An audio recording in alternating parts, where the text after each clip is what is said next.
गई सब लोग कब होई। ए जी सुनते हैं होगा पगली बहन जदिया बना बोलब होई।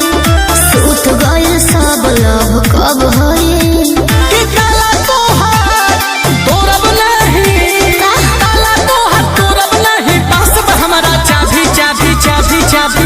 रानी हम लड्डू के भैया हो तू अंगूरी भाभी। अरे सही तक रहे हैं ए रानी हम लड्डू के भैया हो तू अंगूरी भाभी। अरे सब का बोलते हैं तो हालियावो हालियावो हालियावो हेले सतना तो बढ़ता बेताबी। ये सब का बोलते हैं हमको समझ में नहीं आता है।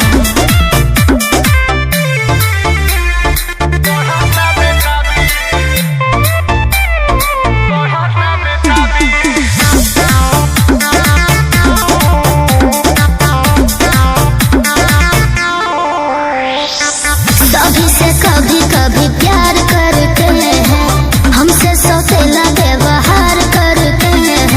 अरे हमारी रसमलाई क्या बोल रही हो? देखिए हंसे मत।